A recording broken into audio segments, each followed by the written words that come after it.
Welcome back to More Than Commas. I'm your host, Paul Adams, and today we have a guest that you are going to feel connected to whether you've ever watched professional sports or not. Jordan Babineaux grew up in Port Arthur, Texas, surrounded by poverty, drug abuse, and a neighborhood where the streets looked like the fastest way out. His father died when he was 8 years old, and he and his brother made a pact that day. They were going to make it to the NFL so their mom would never have to work again. Now, statistically speaking, his brother and he separately had better odds of hitting the lottery. But Jordan went undrafted out of a Division II school. He made it to the Seattle Seahawks anyway. He played 9 seasons in the NFL, started for both the Seahawks and the Tennessee Titans, and appeared in over 140 games and also playing in Super Bowl 40. And then it was over, like it is for every player. And what happened next is really why he's here today. Jordan is the author of Pivot to Win, Make the Big Plays in Life, Sports, and Business, a TEDx speaker, business strategist, and the voice of the Seattle Seahawks on game day radio and television. He teaches leaders, athletes, and professionals how to navigate the pivots that life forces on all of us. Jordan, welcome to More Than Commas. What's happening, Paul? Wow, that was a great read right there.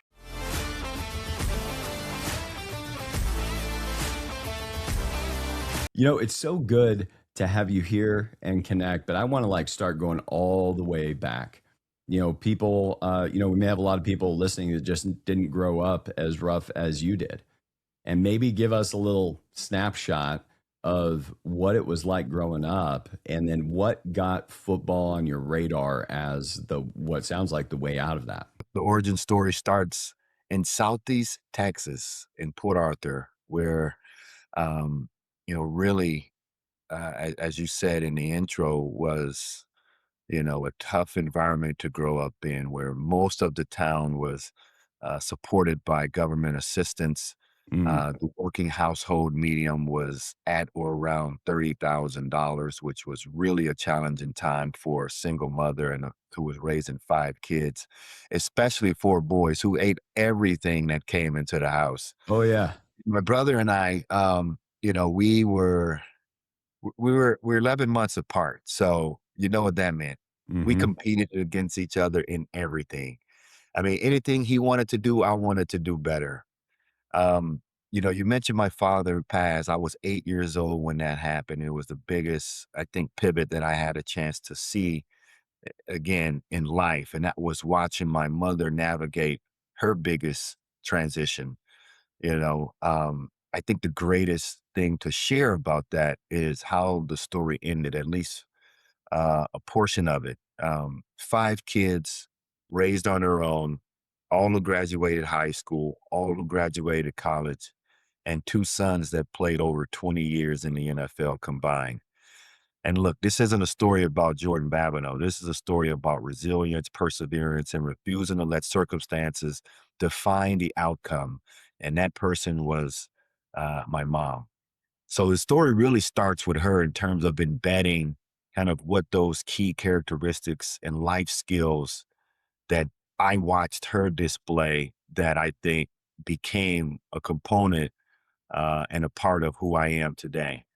Just touching on the perseverance, I'm not, as some of our audience knows, much of a sports ball fan. I used to play sports as a kid, but I never got into watching them consistently as an adult, unless I have some friends that are watching, and then I really enjoy the game. But going undrafted out of a Division II school, as my limited understanding is a really bad start to a professional football career.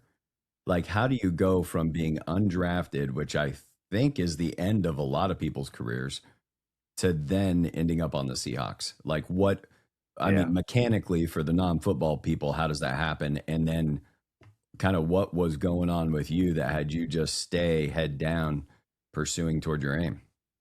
Yeah, well, actually, Paul, it was the greatest opportunity. It was the beginning, and it launched my NFL career in terms of going undrafted as a free agent. And so the story goes, it was my brother and I who were running around in the store and just hyper energetic in terms of, just boy energy, right? Getting into trouble, knocking things over, just running circles around my mother, who one day met a stranger who approached her in the store and said, "Ma'am, I got an idea for these boys who have a lot of energy. Let's put them in football. And, this protective Southern woman, and my brother was, very standoffish in terms of, wait, what's the danger of the sport? What does this Hmm. mean?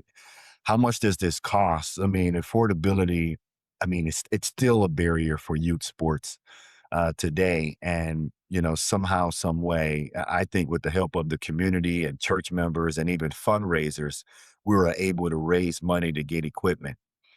You fast forward into 2004, and I'm sitting on the house, sitting on the couch in the same house that my brother that we grew up in. It's the same house that my brother and I made this pact of making it to the NFL. Now, I'll tell you this because it might surprise you to know that there's over 1 million high school students who compete annually in football. Okay. About 7%, about 74,000 of them going to play Division I, college football across all levels, 1, 2, and 3. Only about 16,000 of them are draft eligible, and only 251 would hear their name called on draft day, Paul, which means you're 18 times more likely to be accepted into Harvard Business School. You're 348 times more likely to become a Navy SEAL, and you're more likely to be struck by lightning twice than to hear your name called on draft day. Now, two kids coming from Port Arthur, Texas, you couldn't have told us anything different. And I don't think it would have mattered because, that purpose was so ingrained in whatever it took. And obviously, with a little help and luck and success and help of a higher power greater than both of us, we were able to make that work. And so this 0.023% of making it to the NFL, and here I am out of Southern Arkansas University, Division II college football career, having an opportunity to come into the Seahawks training camp as an undrafted free agent. Oh, it was the start of everything. I was super excited. And I'm telling you, there was no way in hell I was going back to Port Arthur, Texas. It was whatever it took. And I was willing to die for, this opportunity. And there I was in rookie training camp, having made, the best first impression that I could. Someone who competed at a lower level than Division I athletes, someone who didn't have the resources of Division I athletes. There I was competing at a high level and just pure hunger, grit, and tenacity is really what I think caught the attention of the coaches and the scouts. But what kept me in the league, Paul, was my ability to be adaptable. I understood every position on the defense. I can draw defenses. I can tell you where every position was supposed to be. I can, correct on the run. And I had a great, smart, and intuitive, uh, approach and skill set, for the game of football. And that I think was the single skill that separated me from the other players. Like your ability to change and adapt, giving you a better chance to be able to read the plays, et cetera. But it sounds like along with the hard work of getting there, you just kept studying the craft. Absolutely. Absolutely. It was, it, you see, in the NFL, it's not so much about the physical difference. Yeah, there's different body types and shapes that fit into, different types of schemes for, specific positions. That's one Mhm. thing, right? Certainly you got your fast guys and your big guys. You got your, you have different body types. But the single separation from the good teams and the great ones are the ones who understand situation football. And it's really narrowing down all of the things that can happen to what are the things of the offense or your opponent is actually trying to do. And I think when you look at the game through that lens, you'll see why some of the great teams have been great for so long, while the most successful players have built Hall of Fame careers. And that's the difference between really good teams and the really great teams. It's not so much physical. It's understanding the fine, minute details and the one or two things that'll give you the competitive edge. This episode is brought to you by Count. It's a modern platform specifically built for bookkeeping and accounting professionals. To learn more, find the link in our description below. You get a 2-month extended trial and free migration of your clients if you chose to choose Count. I don't know if you ever read this book, but it was called Blink. I read it when I was young, and what it talked about was the way that people ingrain certain skills that they can't even exactly explain how they can do what they do. Right. It gives a deep example in the book of actually some fake sculptures that were supposed to be Roman that were brought in, and they were inspected and tested to show their authenticity. But this 1 or 2 art experts they brought in, they just said, we don't think it's real. And they said, why? I said, I don't know why. All the tests check out, we just don't think it's real. And it turned out it was fake. And it came down to something wasn't right about the fingernails. And they had used some potato yeast to age the stone. But would you say that when you're, because I think football may be a lot like business in this sense, is you don't have a chance when you're in a situation, or your career for that matter, anywhere in your career, if you're not a business owner or entrepreneur, that you're faced with that situation with a peer or a superior or a customer that requires immediate action. And much like on the football field, and it's all of the studying and loading information in and loading good knowledge in ahead of time that then gives us the ability to react in the moment. Because when that team's moving that way, or you see a guy's knee bent a certain way, which means he's going the other direction, you don't have language for that in your head. Mm-hmm. What do you think holds the people back? Because obviously in football, it's so clear that doing the things like studying the films, and there must be some in the NFL that don't work as hard as others on it. Mm-hmm. Why do you think they don't? Yeah. Well, first, thank you And for that name note. names, And make Jordan. sure I write No, that just down. kidding. Like Who's lazy in the league? We want to know. who's the sometimes it's the people you don't even think who are making all of the plays and going to multiple Pro Bowls. And look, there's a lot of parallel that I share in my talks and when speaking with leaders and helping professionals navigate change that doesn't come with a playbook, right? I've had to adapt over time, both in real time in the game and some of those moments that you're talking about when you see something that you just have to rely. I'll say you rely on instincts, but I'll also say this, and here's the key thing I think to take away from this. It's what are all of the inputs that are happening before that interaction. You Yes. see, sometimes you can't define it or put a name on it. You just know because of the inputs that you've put into the system to process and produce this output in real time. And in sports, it's less than a second. In business, oftentimes you have times to dissect, to receive information, dissect it, and produce an outcome. Now, whether that's a process that's automated or whether that's a touch point from a person, I think really too, again, it becomes the definition of the frequency and and how fast, the speed in which you can get this answer to this customer and solve this problem. It's the difference between whether they transact with you or go to your competitor. How Yeah. oftentimes have we tried to buy something online and experience friction in the cart? And we've tried it again and we attempted it again. Here's the thing. People are so lazy, they don't want to call and talk to anyone. I just Yeah. want to press this button and know that it's going to show up on my doorstep. Hence why Amazon is $1 trillion company, Yeah. because they're able to solve problems at a faster pace than others. So when it comes to watching professionals, even in the sports world, what is the difference between those who are actually studying and the Yes. ones who we'll call them lazy, right? But they're not really lazy, right? No, They they're have like all of they're extra talented, and maybe puts them in a position that they don't have to work as hard as the person that's got to study all of the stuff. But I contend the one that's that talented person, whether it's a business person or a football player, would be far higher level performance if they worked like the other people did. So sorry, I know I keep interrupting when you're about to give the answer, but it's like that. I don't even. besmirch them for it. But what I'm thinking is there's people that whatever's going on in their head that has them not want to do it is probably happening for one of our listeners.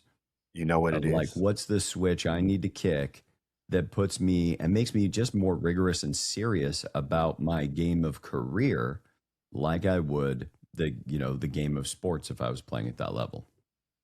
I'll distill it down into one word: decisiveness. Say It's more. making a decision. And I think we're so paralyzed. That's a word. We experience this paralysis of decision, and whether it's decision fatigue, whether it's lack of information, whether it's fear, is that we can't make a decision fast enough. I mean, think about the times individually in all of our lives. Think about the times when you sat idle for far too long. What was it Mhm. that was holding you back? My best guess is that what I call it the four P's. And whether we want to label it or title it as fear, it's there: procrastination, permission, people, perfectionism. Those are the things that will keep us from making a decision because we want it to be right, because we're afraid that someone may judge us if we take this step, because we're waiting for people to give us permission. You see, those elements are associated with anything when you go back and look at it in your own life, in business, in your personal life, from making a decision and then committing to it. And see, in sports, you don't have time to process and analyze. Um, i- is the guard blocking down? Should I shoot that gap? The receiver made a break. Should I break too? Especially as a defender. Playing defensive back is one of the hardest positions in the NFL. Now, everyone will tell you it's the quarterback. It's not. It's not the quarterback because they know where they're going with the football. Oh, Every yeah. every play, they know who's going to get the ball every play. As a defensive back, you're reacting in less than a second to what's happening in real time. And that's the edge I think in which I play in business as well. It's the ability to see the formation, process what's happening, eliminate part of it, and then making a decision based on the formation. How am I being attacked? What's happening in the market? What's happening in in the industry? My competitors? What's trending? What are the right levers I need to pull in order to get this outcome? In sports, you have less than a second to react. The one thing that I believe keeps people from moving to the person from where they are to the person that they desire is their ability to make decisive action. Maybe that decisive action is now I'm going to start studying my craft, studying my career, stop just learning during the 8 hours I'm playing the game every day or 10 or 12. But I'm going to reserve that time to do something different. Now, you playing on the defense, now you've gone through the thing that a lot of NFL players do, which is going from not making much money to making a whole bunch of money. As people are listening and they go through their own version of that, they may be a physician that has been living off loans and now they're coming out making 350 a year. They might be a young entrepreneur that's just started, gotten to a certain scale in their company, and now they're making $500,000-600,000 a year. What are the things now? You may have fallen subject to them, and I don't need you to tell me a horror story or any of that. But what did you see would happen in the environment around consumption? The NFL is a place where people know that the careers are like hedge fund managers. You've got a certain amount of years to turn out a big result, and for your health, you got to stop. Yeah. And so so it's a unique culture that way, and that people know there's an end time. Yet many of them don't make the good financial decisions. Walking in and being around all of these successful athletes right out of the gate, what are the pressures on the newcomer making this level of income, and what happens in those early years that trips up so many of them? Yeah. I think that's a great question because now we're seeing it a lot early, given the fact that there's NIL and collegiate sports that are paying these athletes sometimes Mm, more than they would make as a professional. mm. And which means that the drop off is going to happen a lot faster. And shamefully, if we're not doing anything to focus on the athlete, the player, the person, then I think we're going to see rising horror stories around financial downfall. Because again, everyone that's playing professional, playing at the collegiate level won't go pro, unfortunately.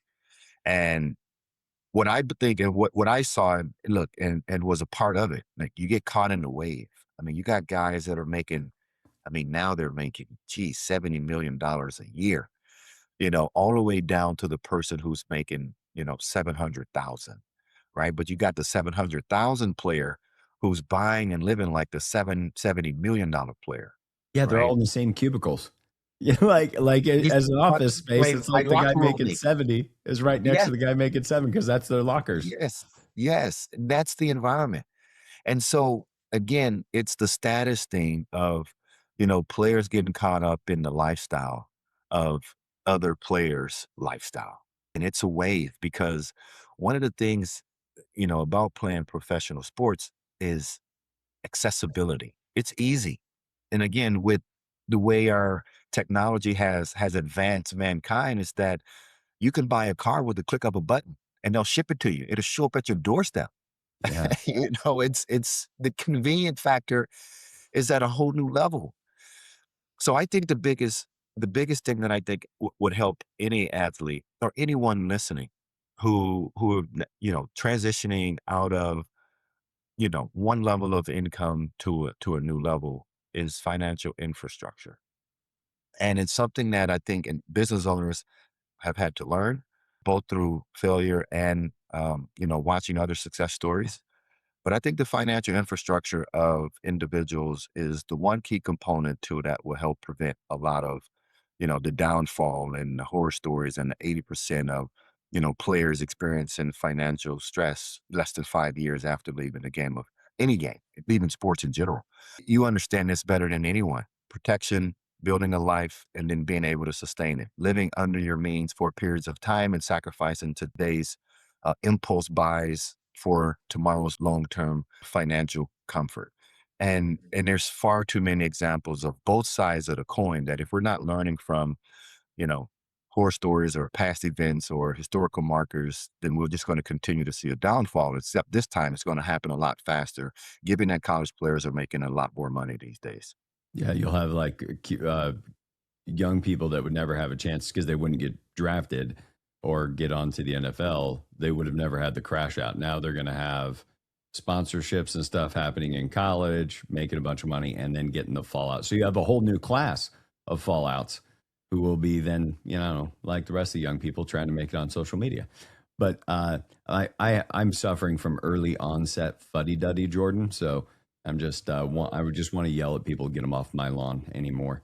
Uh, now, when you know, in your work that you do with executives, business owners, teams, which I just can't walk away from. First, I have to say financial infrastructure. I love that term, and it is business owners have a certain infrastructure in the way they pay their bills and the P and L and the balance sheet, and we find oftentimes they've never done that on their personal balance sheet. So I love that term, financial infrastructure. So when you're building, if you will, or working inside of the training and development infrastructure of companies, like tell our audience a little bit about how that works. You're coaching with individuals, and maybe more importantly, how do people get a hold of you to be able to get these insights, bring you into their organization? The one thing I think that's pretty common in high performers, particularly entrepreneurs who are incredibly successful, is that there's this moment when they experience success, but then the purpose that got them there doesn't always align. And sometimes it requires a realignment of how do I break through this next level? Especially when you feel like you've reached your cap. I've reached my capacity. I've hit a ceiling. Maybe this company looked over me for the promotion. Maybe my business is only operating, at a certain level, and I'm trying to break through the new wave. And so what am I missing? I like to tell people it's what I call the film study method. Because after a game on Sunday, Monday morning, we're coming in watching the tape. We want to see Mhm. the good, the bad, and the ugly. Now, if you've made a play that game, perhaps an interception for a pick six or a big tackle for a loss or the game winning play, you're excited to watch the film, right? And there's still something to learn through those coachable winning moments. When you don't win the game, I everything just, is glamour. You know, oh, you have to dissect it a lot different. If you didn't hit your benchmarks and you didn't hit your financial goals, if the marketing campaign was unsuccessful, if the product launch was a dud, but you never go back and watch the tape, you just wash it under the rug as if it didn't happen. Okay, you miss a learning moment. And so oftentimes, people are trying to navigate a space. Now, get it, they're the expert in many of these in these cases. But here's where I think high performers really lean in. And it's having that coach that gives them an external view that can help them see their blind spots. That's where I come in. Working collectively as a partner, not someone who's telling you what to do. Helping you take your game to this new level, this new desired level that you have, that we're together in, and to hold you accountable there. Because if you're still operating on yesterday's playbook, unfortunately, today's market, it doesn't prove to be successful. We're now serving our customers very different than we did 2 years ago. If the Seahawks continue to live off of last year's success, though they won the Super Bowl, it won't be good enough this year. It, yeah. it won't produce the same outcome. And so if we're always, again, I'll circle this back when I talked about what kept me in the league for 10 years. It was my ability to be adaptable. And if your company is not being adaptable and growing, and if you, the individual, as the owner operator, is not growing at the pace and the adaptability of the market and the business, there's a disconnect and the two aren't congruent. So there's where I come in to be able to be this partner alongside to help you see the blind spots and help you reach this new level of success when you feel like you've hit your ceiling. Right on. Right on. And Jordan, how do people find you? Pivottowin.com. That's the best way. I'm Jordan Babineaux on LinkedIn and all of the social media platforms. LinkedIn is probably more likely where I drop, a lot of these nuggets. But I'd love to connect with you and have a conversation. If anything, just be a connection and hopefully add value to some of the great things that you guys are already doing. Well, right on. Well, Jordan, I'm so thankful to have you here. I think this is one of those episodes people are going to think about and get a chance to noodle on throughout their week. I would encourage everybody, if you're up in the air and you're sitting there, Jordan was talking earlier about decisiveness and the ability to make that decision. If you're someone that's been thinking about engaging somebody or talking to somebody to bring in leadership to your organization or do some coaching with you, if you're on that fence, reach out to Jordan, put it on your calendar, and have a conversation. He's a great guy, super down to earth, and incredible insights. So, with that, Jordan, thank you again. And to all of you, I hope you get out there and finish living a great life today.